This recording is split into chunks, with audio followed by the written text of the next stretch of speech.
ಎಲ್ಲರಿಗೂ ನಮಸ್ಕಾರಗಳು. ಶಾಂಭವಿ ವ್ಲಾಗ್ಸ್ಗೆ ಸ್ವಾಗತ. ಚಿನ್ನನ ಮಹಾಲಕ್ಷ್ಮಿ ಸ್ವರೂಪ ಅಂತಲೇ ಕರಿತೀವಿ.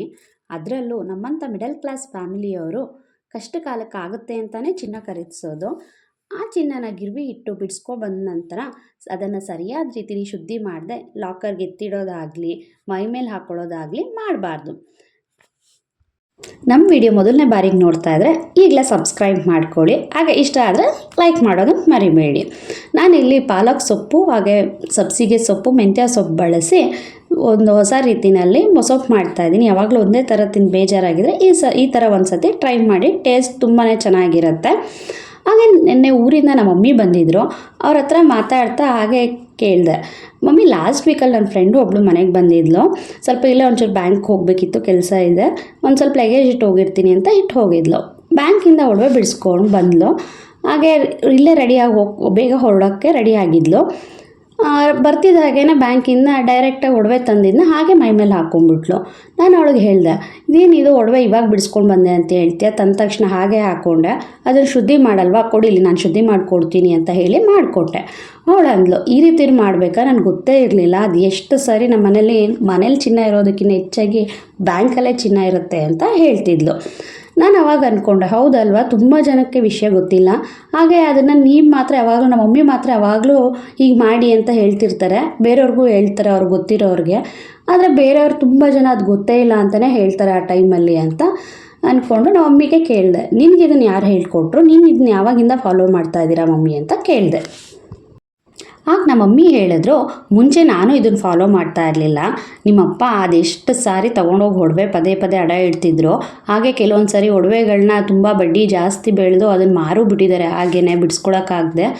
ಹೀಗೆ ನನಗೊಂದು 18-20 ವರ್ಷದಿಂದ ಒಬ್ಬ ಅಜ್ಜಿ ಪರಿಚಯ ಆಗಿದ್ದರು, ಪಕ್ಕದ ರೋಡಲ್ಲಿದ್ದವರು. ಆ ಅಜ್ಜಿ ಹತ್ರ ಸುಮ್ಮನೆ ಏನೋ ವಿಚಾರ ಮಾತಾಡುವಾಗ ಆಗ ಅವ್ರು ಹೇಳಿದ್ರು, ಒಡವೆ ವಿಚಾರ ಬಂದಾಗ, ನೋಡಮ್ಮ ಈ ರೀತಿ ಎಲ್ಲ ಮಾಡಬೇಡ. ಅವ್ರು ಹೇಳಿದ್ರು, ಚಿನ್ನನ ಮಹಾಲಕ್ಷ್ಮಿ ಸ್ವರೂಪ ಅಂತ ಕರಿತೀವಿ, ಆ ಚಿನ್ನನ ಯಾವಾಗಂದ್ರೆ ಅವಾಗ ಮನೆಯಿಂದ ಒಡವೆ ಅಡಾಡೋಕ್ಕೆಲ್ಲ ಕೊಟ್ಟು ಕಳಿಸ್ಬಾರ್ದು, ಮಹಾಲಕ್ಷ್ಮಿ ಅವಾಗ ಮನೇಲಿ ನೆಲೆಸಲ್ಲ ಅಂತ ಹೇಳಿದ್ರಂತೆ. ಮಹಾಲಕ್ಷ್ಮಿ ತುಂಬ ಚಂಚಲೆ ಅಂತ ಹೇಳಿ ಅವ್ರು ಈ ರೀತಿ ಹೇಳಿದ್ರಂತೆ. ಆದಷ್ಟು ಮಂಗಳವಾರ, ಶುಕ್ರವಾರ, ಅಮಾವಾಸ್ಯೆ, ಹುಣ್ಣಿಮೆ ದಿನ, ಅದರಲ್ಲೂ ರಾಹುಕಾಲ ಸಮಯಗಳಲ್ಲೆಲ್ಲ ಒಡವೆನ ಅಡ ಇಡೋದಕ್ಕೋಸ್ಕರ ಗಿರ್ವಿಗೆ ಮನೆಯಿಂದ ಕೊಟ್ಟು ಕಳಿಸ್ಬಾರ್ದು ಒಡವೆನ. ಅದೇ ರೀತಿ ಬಿಡಿಸ್ಕೊಂಡು ಬಂದ ನಂತರ ಅದನ್ನು ಫಸ್ಟು ಒಂದು ಬೌಲ್ಗೆ ನೀರು ಹಾಕಿ ಅದಕ್ಕೆ ಒಂದೆರಡು ಹರಳು ಕಲ್ಲುಪ್ಪು ಹಾಕಿ, ಒಂದು ಚಿಟಿಕೆ ಅರಿಶಿನ ಹಾಕಿ, ಒಂದೆರಡು ಡ್ರಾಪ್ಸು ಗಂಜಲ ಹಾಕಿ, ಸ್ವಲ್ಪ ನೀರಿನಲ್ಲಿ 1-2 ನಿಮಿಷ ನೆನೆಸಿಟ್ಟು ಆಮೇಲೆ ಮತ್ತೆ ಬೇರೆ ಚೆನ್ನಾಗಿರೋ ನೀರಲ್ಲಿ ಹಾಕಿ ಒಂದು ಸತಿ ನೀಟಾಗಿ ತೊಳೆದು ಅದನ್ನು ಒಂದು ಡ್ರೈ ಆಗಿರೋ ಕಾಟನ್ ಬಟ್ಟೆನಲ್ಲಿ ಒರೆಸಿ ದೇವ್ರ ಮುಂದೆ ತೊಗೊಂಡೋಗಿಟ್ಟು ಪ್ರಾರ್ಥನೆ ಮಾಡಿ, ತಾಯಿ ಮಹಾಲಕ್ಷ್ಮಿ ನಮ್ಮಿಂದ ತಪ್ಪಾಗಿದೆ, ನಿನ್ನ ಒಡವೆ ಇಟ್ಟು ಇನ್ನು ಮುಂದಕ್ಕೆ ಯಾವತ್ತೂ ಅಂಥ ಸ್ಥಿತಿ ಬರದೆ ಮನೆಯಲ್ಲಿ ಸದಾ ಮಹಾಲಕ್ಷ್ಮಿ ಸ್ಥಿರವಾಗೇ ನಿಲ್ಲಿಸ್ತಾಯಿ ನೀನು ಅಂತ ಹೇಳಿ ದೇವ್ರ ಹತ್ರ ಪ್ರಾರ್ಥನೆ ಮಾಡಿ ಒಂದು ಸ್ವಲ್ಪ ಹೊತ್ತು ದೇವ್ರ ಮುಂದೆ ಇಟ್ಟು ಪೂಜೆ ಮಾಡಿ ಆ ನಂತರ ತೆಗೆದು ನಾವು ಮೈ ಮೇಲೆ ಹಾಕ್ಕೊಡೋದಾಗಲಿ ಅಥವಾ ಲಾಕರ್ಗೆ ಎತ್ತಿಡೋದಾಗಲಿ ಮಾಡಿದ್ರೆ ನಾವು ಈ ರೀತಿ ಮಾಡೋದ್ರಿಂದ ಅದರಲ್ಲಿ ಒಂದು ಪಾಸಿಟಿವ್ ಎನರ್ಜಿ ಕ್ರಿಯೇಟ್ ಆಗಿ ಅದು ಪದೇ ಪದೇ ಒಡವೆ ಗಿರ್ವಿ ಇಡೋವಂಥ ಸಿಚುವೇಶನ್ ಬರಲ್ವಂತೆ. ಆಗ ನಮ್ಮ ಮಮ್ಮಿನೂ ಹೇಳಿದ್ರು, ನಾನು ಇದನ್ನು ಫಾಲೋ ಮಾಡೋಕ್ಕೆ ಶುರು ಮಾಡಿದ್ಮೇಲೆ ನನಗೂ ಕೂಡ ಒಳ್ಳೆ ರಿಸಲ್ಟ್ ಸಿಕ್ಕಿದೆ.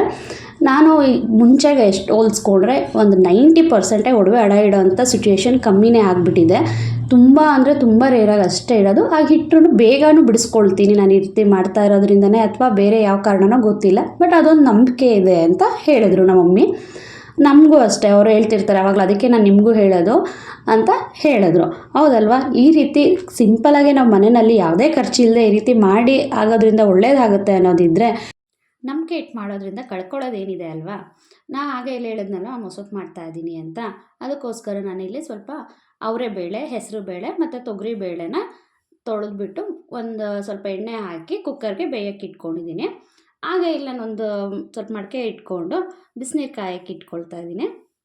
ಅದಕ್ಕೆ ಫಸ್ಟೇ ಎಲ್ಲ ರೆಡಿ ಮಾಡಿ ಇಟ್ಕೊಂಡಿದ್ದೀನಿ ನಾನು, ಮೊಸೊಪ್ಪಿಗೆ ಏನೇನು ಹಾಕಬೇಕು ಅದನ್ನೆಲ್ಲ ಈಗ ಒಂದೊಂದೇ ಹಾಕ್ತಾ ಹೋಗ್ತಿದ್ದೀನಿ. ಇಲ್ಲಿ ಮಿಸ್ ಆಗಿಬಿಟ್ಟಿದೆ, ಈರುಳ್ಳಿ, ಬೆಳ್ಳುಳ್ಳಿ, ಟೊಮೊಟೊ, ಸ್ವಲ್ಪ ಜೀರಿಗೆ ಎಲ್ಲ ಹಾಕಿ ಚೆನ್ನಾಗಿ, ಹಸಿಮೆಣ್ಸಿನ್ಕಾಯಿ ಎಲ್ಲ ಹಾಕಿ ಚೆನ್ನಾಗಿ ಕುದ ನಂತರ ಅದಕ್ಕೆ ಸೊಪ್ಪನ್ನ ಹಚ್ಚಿಟ್ಟಿರೋಂಥದ್ದನ್ನ ಹಾಕಿ ಸೊಪ್ಪು ತುಂಬಿ ಚೆನ್ನಾಗಿ ಬೇಯಿಸ್ಕೊಳ್ಳೋಣ.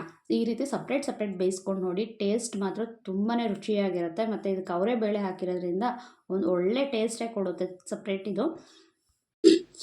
ಈಗ ಇಲ್ಲಿ ಸ್ವಲ್ಪ ಚೆನ್ನಾಗಿ ಅದನ್ನು ಬೇಯಿಸ್ಕೊಳ್ತಾ ಇದ್ದೀನಿ. ನೋಡ್ಬೋದು ನೀವಿಲ್ಲಿ ಆಲ್ಮೋಸ್ಟ್ ಸೊಪ್ಪು ಚೆನ್ನಾಗಿ ಬೆಂದಿದೆ. ಯಾವಾಗಲೂ ಸೊಪ್ಪುಗಳನ್ನ ಓಪನ್ ಆಗಿ ಬೇಯಿಸ್ಕೊಳ್ಳಿ. ಕುಕ್ಕರ್ನಲ್ಲಿ ಹೊಟ್ಟಿಗೆ ಪ್ರೆಷರ್ ಹಾಕಿ ಬೇಯಿಸಬೇಡಿ. ಅದರಲ್ಲಿರೋ ಸತ್ವಗಳೆಲ್ಲ ನಮಗೆ ಸಂಪೂರ್ಣವಾಗಿ ಅದರಲ್ಲಿರೋ ಪೋಷಕಾಂಶಗಳು ನಮ್ಮ ದೇಹಕ್ಕೆ ಸಿಗೋದಿಲ್ಲ ಆವಾಗ. ಈಗ ಇದನ್ನು ನಾನು ಸಪ್ರೇಟು ತೆಗ್ದು ಒಂದು ಪಾತ್ರೆಗೆ ತಣ್ಣಗಾಗೋದಕ್ಕೆ ಹಾರಕ್ಕೆ ಇಟ್ಕೊಳ್ತಾ ಇದ್ದೀನಿ. ಇಲ್ಲಿ ನೋಡ್ಬೋದು ಈ ರೀತಿ ನಾನು ಸಪ್ರೇಟು ಇದು ಸೊಪ್ಪು ಮತ್ತು ಈರುಳ್ಳಿ ಬೆಳ್ಳುಳ್ಳಿ ಎಲ್ಲ ಬೇಯ್ದಿರೋಂಥದ್ದನ್ನ ಸಪ್ರೇಟ್ ಮಾಡಿ ಇಟ್ಕೊಳ್ತಾ ಇದ್ದೀನಿ. ಪೂರ್ತಿ ತಣ್ಣಗಾಕ್ಬಿಟ್ಟು ತಣ್ಣಗಾದ ನಂತರ ಅದನ್ನ ಒಂದು ಮಿಕ್ಸರ್ ಜಾರ್ನಲ್ಲಿ ತುಂಬ ನುಣ್ಣಗೂ ರುಬ್ಬೇಡಿ, ಫುಲ್ ತರಿಗೂ ಬೇಡ, ಒಂದು ಮೀಡಿಯಮ್ ಆಗಿ ರುಬ್ಕೊಬರ್ತೀನಿ ನಾನೀಗ.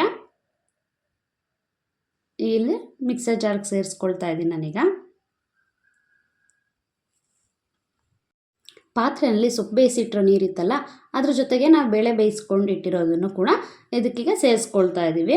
ಈಗ ನಾನು ಸ್ವಲ್ಪ ಬೇಳೆ ತಿಳಿ ನೀರನ್ನ ಮೇಲೆ ಇಟ್ಕೊಳ್ತಾ ಇದ್ದೀನಿ, ಯಾಕೆಂದರೆ ಜಾರಿಗೆ ಸ್ವಲ್ಪ ಮತ್ತೆ ನೀರು ಹಾಕಿಲ್ಲ, ತೊಳೆದು ಹಾಕಬೇಕಲ್ಲ, ಆಮೇಲೆ ತುಂಬ ತೆಳ್ಳಗಾದರೆ ಚೆನ್ನಾಗಿರಲ್ಲ ಅಂತ ಒಂದು ಸ್ವಲ್ಪ ಎತ್ತಿಟ್ಕೊಂಡು ಈಗ ರುಬ್ಬಿಟ್ಟಿರೋಂತಹ ಸೊಪ್ಪನ್ನ ಇದಕ್ಕೆ ಒಟ್ಟಿಗೆ ಸೇರಿಸ್ಕೊಳ್ತಾ ಇದ್ದೀನಿ. ಸೇರಿಸ್ಕೊಂಡು ನಮಗೆ ತೆಳು ಎಷ್ಟು ಬೇಕೋ ನೋಡಿಕೊಂಡು ಅಷ್ಟು ತೆಳುವಾಗಿ ಮಾಡ್ಕೊಳ್ಳಿ. ಆರಿದ್ಮೇಲೆ ಸ್ವಲ್ಪ ಗಟ್ಟಿ ಬರುತ್ತೆ, ನೋಡಿಕೊಂಡು ಬೇಳೆ ಹೆಚ್ಚಾಗಿ ಹಾಕಿರೋದ್ರಿಂದ ನೋಡಿಕೊಂಡು ತೆಳು ಮಾಡ್ಕೊಳ್ಳಿ. ಇಂಥ ಯೂಸ್ಫುಲ್ ವೀಡಿಯೋಸು ನಿಮ್ಮ ಫ್ರೆಂಡ್ಸ್ ಆ್ಯಂಡ್ ಫ್ಯಾಮಿಲಿಗೂ ತಲುಪಲಿ ಅಂತ ಅಂದ್ಬಿಟ್ಟು ಅವ್ರಿಗೂ ಕೂಡ ಶೇರ್ ಮಾಡಿ. ಹಾಗೆ ಸಬ್ಸ್ಕ್ರೈಬ್ ಆಗಿಲ್ಲ ಅಂದರೆ ಈಗಲೇ ಸಬ್ಸ್ಕ್ರೈಬ್ ಮಾಡಿ, ಲೈಕ್ ಮಾಡಿ, ನಿಮ್ಮ ಅನಿಸಿಕೆ ಅಭಿಪ್ರಾಯಗಳನ್ನ ಕಮೆಂಟ್ ಮಾಡಿ ತಿಳಿಸಿ. ಈಗಿನೇನು ಆಲ್ಮೋಸ್ಟ್ ಮೊಸೊಪ್ಪು ರೆಡಿ ಆಗ್ತಾ ಇದೆ. ಇದಕ್ಕೆ ಲಾಸ್ಟಲ್ಲಿ ನಾವು 1 ಸ್ಪೂನಷ್ಟು ಧನಿಯಾ ಪುಡಿ ಹಾಕ್ತಾ ಇದ್ದೀನಿ. ಇದಕ್ಕೆ ನಾನೆಲ್ಲೂ ಸಾಂಬಾರು ಪುಡಿ ಹಾಕಿಲ್ಲ. 1 ಸ್ಪೂನಷ್ಟು ಧನಿಯಾ ಪುಡಿ ಹಾಕಿ ಲಾಸ್ಟಲ್ಲಿ ರುಚಿಗೆ ತಕ್ಕಷ್ಟು ಈ ಟೈಮಲ್ಲಿ ನಾನು ಉಪ್ಪು ಸೇರಿಸ್ಕೊಳ್ತಾ ಇದ್ದೀನಿ. ಈ ಮುಂಚೆ ಎಲ್ಲೂ ಸೇರಿಸ್ಕೊಂಡಿಲ್ಲ. ಸ್ವಲ್ಪ ಉಪ್ಪು ಮತ್ತು ತೆಂಗಿನಕಾಯಿ ತುರಿನೂ ಆ್ಯಡ್ ಮಾಡಿ ಉಪ್ಪು ಖಾರ ಬೇಕಿದ್ರೆ ನೋಡ್ಕೊಂಡು ಈ ಟೈಮಲ್ಲಿ, ಬೇಕು ಅಂದರೆ 1-2 ಮೆಣಸಿನ್ಕಾಯಿನ ಉದ್ದಕ್ಕೆ ಸೀಳಿ ಹಾಕಿ ಒಗ್ಗರಣೆ ಕೊಟ್ಕೊಂಡ್ರೆ ರೆಡಿ ಆಗುತ್ತೆ. ಮತ್ತೊಂದು ಒಳ್ಳೆ ವಿಡಿಯೋ ಒಟ್ಟಿಗೆ ಮತ್ತೆ ಸಿಗೋಣ. ಧನ್ಯವಾದಗಳು.